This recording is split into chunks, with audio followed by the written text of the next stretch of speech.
চানা কিভাবে রান্না করতে হয় তা তো আপনাদের আগে দেখিয়েছি, তবে সেটা ছিল আমিষ পদ, কারণ ওটা পেঁয়াজ রসুন দিয়ে রান্না করা। তবে এই একই চানা নিরামিষ পদ্ধতিতেও রান্না করা যায়। এই নিরামিষ চানার স্বাদ মুখরোচক করার জন্য এতে অ্যাড করতে হবে পনির। রেসিপিটা মন দিয়ে দেখবেন, কারণ সামান্য একটু ভুল হলে কিন্তু স্বাদ একদম ভালো লাগবে না। ভিডিওটি লাইক করে দিয়ে চলুন শুরু করি আজকের রেসিপি নিরামিষ চানা পনির। প্রথমে চানাটা সারা রাত ভিজিয়ে রেখেছিলাম। এবার একটা প্রেসার কুকার গ্যাসে বসিয়ে দেব। তারপর চানাটা প্রেসার কুকারে ঢেলে দিয়ে 2 বাটি জল দিয়ে ও 1 চামচ লবণ দিয়ে ঢাকনা বন্ধ করে দিলাম।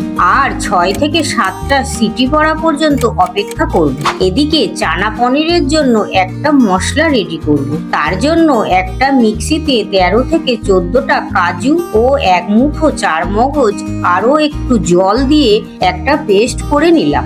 দেখুন এখানে পেস্টটা রেডি হয়ে গেছে। এখানে আরো একটা পেস্ট করতে হবে। তার জন্য পরিমাণ মতো আদা ও 7 থেকে 8টা কাঁচা লঙ্কা পেস্ট করে নিলাম।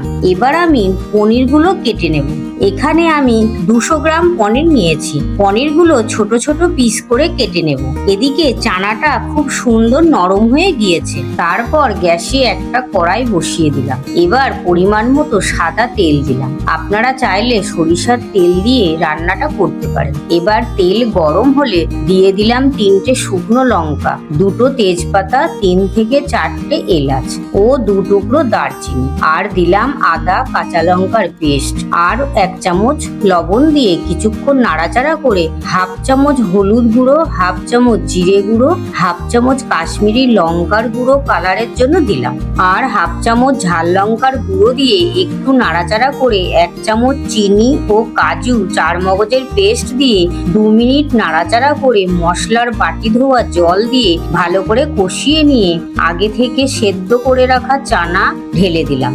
তারপর আরো একটু নাড়াচাড়া করে নিয়ে 1 বাটি জল দিয়ে পনিরটা ঢেলে দিয়ে নাড়াচাড়া করে ঢাকা দিলাম। তারপর 5 মিনিট পর ঢাকা খুলে নাড়াচাড়া করে 1 চামচ গরম মশলা গুঁড়ো ও 2 চামচ ঘি দিয়ে একটু নেড়েচেড়ে নিলেই রেডি হয়ে যাবে দারুণ স্বাদের নিরামিষ চানা পনির। রেসিপিটি কেমন লাগলো আমাকে কমেন্ট করে জানাবেন, আর লাইক, সাবস্ক্রাইব ও ফলো করে আমার পাশে থাকবেন।